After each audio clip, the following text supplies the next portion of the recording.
नमस्कार, मैं कपिल नायक अजय भारत में आप सभी का स्वागत करता हूं। हमारे साथ आज भाजपा के वरिष्ठ नेता गंधर्व सिंह बाबू जी हैं, जो कि विधानसभा चुनाव 226 जो आ रहा है इसमें इन्होंने आवेदन भी किया है भाजपा की तरफ से और प्रशासनिक अधिकारी रहे हैं चिकित्सा विभाग में। आज हम जानते हैं किस प्रकार अगर सीट मिलती है तो किन कार्यों पर लेकर कार्य करेंगे, किस प्रकार चुनाव में अपनी जीत की लहर दौड़ाएंगे और क्या रहेगा उद्देश्य।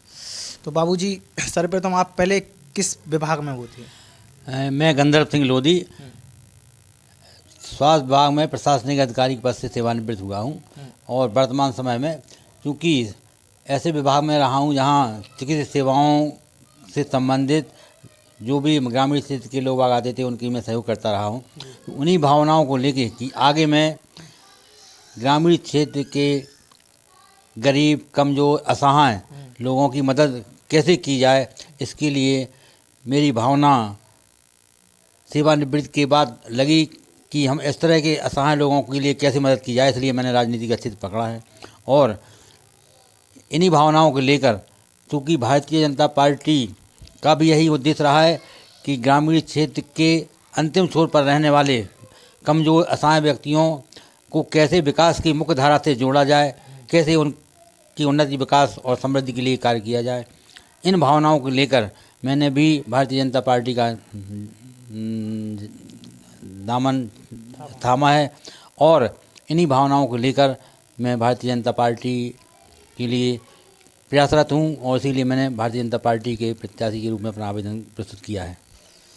एक क्वेश्चन ये भी है कि आप देखते होंगे कि पलायन होगा, जैसे बेरोजगारी या अन्य जो युवा बेरोजगार रहते हैं, विधान चुनाव के बाद बड़े बड़े प्रत्याशी वादा करते हैं लेकिन निभाने में उतने सक्षम नहीं रहते हैं। इस चीज़ को आप कैसे देखें, कैसे युवाओं के पास वो करेंगे? मेरा जहाँ तक युवाओं के लिए बेरोजगारी के निपटने के लिए या उनके उत्तरदायित्व निभाने के लिए मैं उनसे यह प्रयास करूंगा कि वे ऐसी तकनीकी सेवाओं से जुड़ें, ऐसी तकनीकी प्रशिक्षण लें जिससे कि वह सरकारी विभागों के ऊपर निर्भर न रहकर अपने स्वयं के व्यवसाय के लिए प्रयासरत रहें।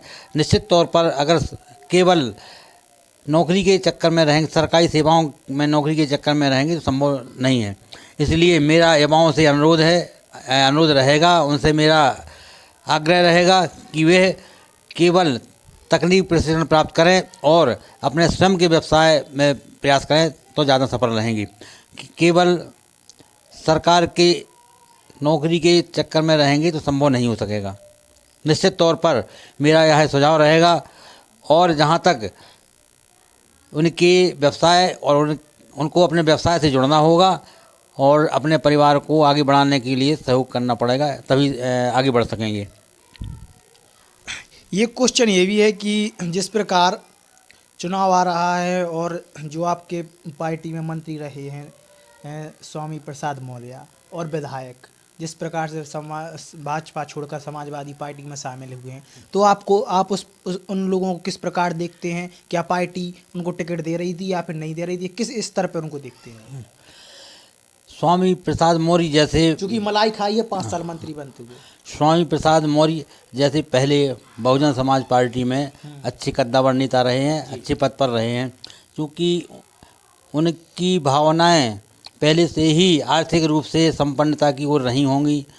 उसी उद्देश्य को लेकर उन्होंने बहुजन समाज पार्टी से अपना त्यागपत्र देकर भारतीय जनता पार्टी में अपना पद संभाला था, आए थे और इन्होंने भारतीय जनता पार्टी ने भी उनकी योग्यता, क्षमता और उनकी जातिगत उसको देखते हुए उन्होंने कैबिनेट का पद दिया था। क्योंकि इनको भी अपने कार्यकाल में अपने समाज के, क्योंकि इन्होंने अपने पद पर रहते हुए सामाजिक और अन्य वर्ग के लोगों को सहयोग न कर पाने के कारण उन्हें लगा कि शायद जनता हमको नकार देगी, इसलिए उन्होंने स्वयं अपने इस पार्टी के महत्वपूर्ण पद को छोड़ते हुए त्यागपत्र दे दिया है। और निश्चित तौर पर क्या वो कार्यशीलता में निष्पक्ष रह कार्य नहीं दिखा पाया? हाँ, यह अपने कार्य में जनता के प्रति जो जनता ने इनको समर्थन दिया था और इन्होंने जिता के भेजा था, पार्टी ने उन्होंने महत्वपूर्ण पद भी दिया था, परंतु ये अपने पद के अनुरूप इन्होंने कार्य करने में, जनता की कार्य करने में सक्षम न हो पाने के कारण इन्हें विश्वास रहा कि शायद जनता इनको नकार देगी। इन्होंने अपना भारतीय जनता पार्टी के अपने महत्वपूर्ण पद को छोड़ते हुए त्यागपत्र दिया है और निश्चित तौर पर यह आगे सफल हो पाना संभव नहीं है, क्योंकि इनकी जो एक आदत है कि जहाँ अच्छा पद, स्वार्थ वाला पद मिले वहाँ पर कार्य रहने की इच्छुक रहते हैं। हाँ, उनका ये रहता है कि जहाँ मैं ठीक ठाक पद मिले, जहाँ पर हमारी मतलब महत्ता रहे, वहाँ पर अपने उसी पार्टी में रहेंगे। अच्छा। ऐसा इनका स्वभाव है। चलिए, अभी एक ये भी है कि आप वहाँ की राजनीति छोड़ते हैं, हम ललितपुर की राजनीति पे आते हैं। हम ललितपुर में जिस प्रकार समीकरण बन रहे हैं, एक तरफ रामरतन कुशवाहा जी हैं, जिनसे जनता लगातार, जो आप देखते होंगे सोशल मीडिया के माध्यम से या अन्य चीज़ों के माध्यम से इनका वो कर रही है, लेकिन ऐसे में अगर कोई भाजपा का नए प्रत्याशी होंगे तो क्या आपको नहीं मिलती टिकट तो आप बाकायदा सहयोग करके उनकी उसको वो करेंगे? क्योंकि भारतीय जनता पार्टी के हम प्रत्याशी रहेगा या पार्टी? भारतीय जनता पार्टी के समर्पित कार्यकर्ता होने के नाते मेरा दायित्व तो यह रहेगा कि भारतीय जनता पार्टी किसी को भी टिकट देगी, हम भारतीय जनता पार्टी के लिए सहयोगी रहेंगे, पार्टी के लिए कार्य करेंगे। क्योंकि वर्तमान समय में रामरतन कुशवाहा जी भारतीय जनता पार्टी टिकट देती है, मैं उसके साथ रहूँगा, क्योंकि अगर मुझे टिकट मिलता है तो मैं तो प्रयासरत हूँ, लेकिन अगर किसी को भी टिकट दिया जाता है, कुशवाहा को दोबारा टिकट मिला फिर, हाँ, तो आप उनके साथ हैं, पार्टी के साथ हैं। अब रामरतन प्रत्याशी के साथ नहीं। हाँ, प्रत्याशी अब जब पार्टी का टिकट देगी तो हम पार्टी ही मानेंगे ना। हाँ, तो साथ रहेंगे। और एक ये भी है कि सड़कें और ये देखें ललितपुर की आप किस प्रकार वो ये अगर विकास किया होता तो दिख रहा होता, तो आप इससे क्या कहना चाहें? क्योंकि भारतीय जनता पार्टी ने हर तरह के विकास के लिए प्रयास किया है। अभी कुछ स्थानों पर सड़कों का निर्माण नहीं हो सका है, तो उसके लिए भी तैयारी चल रही है और उसके एस्टीमेट बन चुके हैं। अब तो आचार संहिता लग गई हाँ है। तो निश्चित तौर पर इसके बाद जो उनके एस्टीमेट पड़े हुए हैं, और निश्चित तौर पर आगे आने वाली अगर हमारी सरकार पुनः आती है तो निश्चित तौर पर भी सड़कें पूरी होंगी और जो भी अधूरे कार्य हैं वो संपूर्ण कार्य कराए जाएंगे, चाहे वो बिजली से संबंधित बिजली के हों, चाहे वो हर घर जल नल कल योजना के हों, और चाहे जो भी जितनी भी जनहितैषी योजनाओं के कार्य अधूरे रह गए हैं उनको पूर्ण कराया जाएगा।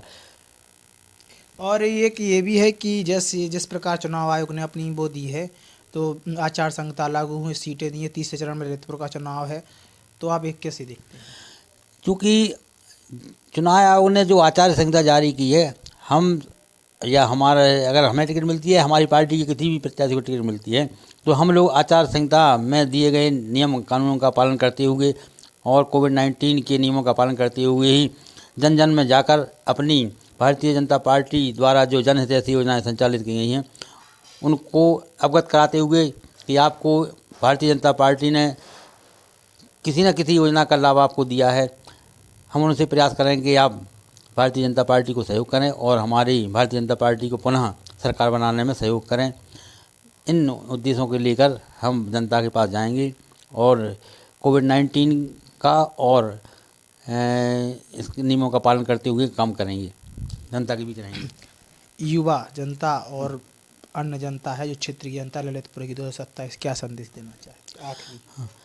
क्योंकि जनता से हमारा यही अनुरोध है कि अभी तक भारतीय जनता पार्टी जैसी सरकार अभी तक ना तो आई है, और चूँकि हम लोगों का जो भारतीय जनता पार्टी का जितने मनयोग से काम किया है, जनहित की योजनाएं संचालित की हैं, चाहे वो गरीब कमज़ोर असहाय कृषक सभी क्षेत्र में सर्व वर्ग के लिए योजनाएं संचालित करके प्रयास किया है। युवाओं के लिए भी प्रयास किया है कि उनको प्रशिक्षण देकर उनको कहीं ना कहीं उससे ये रोजगार से जोड़ा जाए। शिक्षा के क्षेत्र में भी बहुत सारे स्कूलों की व्यवस्थाएं की गई हैं। ग्रामीण क्षेत्रों में आने जाने के लिए सड़कों की व्यवस्थाएं कराई गई हैं। हर स्तर पर काम किया गया है। इतना कार्य अभी तक की किसी भी सरकार ने हमारे जनपद ललितपुर में नहीं किया गया है। बहुत सारे ऐसे पुल और कई तालाबों का निर्माण कराया गया है। कृषि के क्षेत्र में सिंचाई की व्यवस्था की गई है। इसमें भी ये बात भी आती है कि जो पुल बन रहे हैं वो चुनाव के उसमें बन रहे हैं, चुनाव को लेकर चुनाव के पहले क्यों नहीं बनाए? नहीं, चुनाव के पहले से ही कार्य चल रहे हैं, ऐसा नहीं है। एक तो शिलान्यास अभी हाँ, हुआ। तो शिलान्यास ऐसा है कि जैसे ही हम लोगों का जनता की मांग पर हम लोगों ने एस्टीमेट तैयार कराए हैं, और चूँकि आचार संहिता लग गई है, नहीं तो इसके पहले भी काम पूरा कराया जा सकता था, परंतु इसके बाद भी चूँकि हमारी सरकार आएगी तो पुनः हम उनको जल्दी से जल्दी जितने भी अधूरे कार्य हैं पूरे कराने का प्रयास करेंगे। आखिरी सवाल और लास्ट सवाल कि ललितपुर के विपक्षियों को कैसे देखते हैं, समाजवादी पार्टी हो या सपा हो और या बसपा हो या कांग्रेस हो, इनके लिए कैसे देखते हैं, ये किस प्रकार वो दिखा रहे हैं अपना दमखम, इनके लिए क्या कहेंगे? चूँकि लोग हैं या बढ़ रहे हैं? चूँकि भारतीय जनता पार्टी द्वारा इतने जनहितैषी कार्य किए गए हैं, निश्चित तौर पर ललितपुर की जनता भारतीय जनता पार्टी के, हमारे योगी और मोदी जी की सरकार द्वारा जो योजनाएं संचालित की जा रही हैं, पूरी की पूरी जनता प्रसन्न है, खुश है। और सबसे मुख्य बात यह है कि अपने स्वतंत्र रूप से आने जाने में जो पहले महिलाओं को आने जाने में महसूस करती थी कि के लिए महिला कैसे हम बाहर जाएंगे, इस तरह से उन्होंने स्वतंत्र रूप से आने जाने में कोई प्रॉब्लम दिक्कत नहीं है। इसी तरह की कई ऐसी मतलब हैं कि जहाँ पे गरीब जनता अपने को स्वतंत्र महसूस करती है और स्वतंत्र रूप से अपने आने जाने में सहयोग करती है।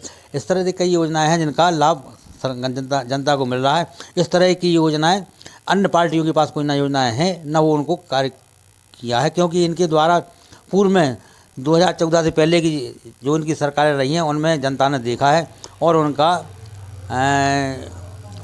जो भी उनकी योजनाएं रही हैं उन योजनाओं से संतुष्ट नहीं रह पाई जनता, इसलिए उन्होंने इनको नकारा था। और पुनः इसमें भी जनता से इनको सहयोग नहीं करेगी और पुनः भारतीय जनता पार्टी के पक्ष में वोट करेगी। कितनी सीटें आएंगी अनुमानित? लगभग 300 और 300 से ऊपर भाजपा की सीटें आएंगी पुनः। हाँ।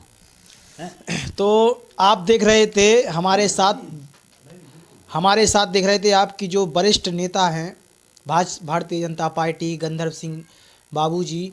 बहुत अच्छा इनका वर्चस्व रहा है, या उसमें कहा जाए प्रशासनिक सेवा में जिस प्रकार से रहे हैं और जनता की काफ़ी मदद भी करते हैं।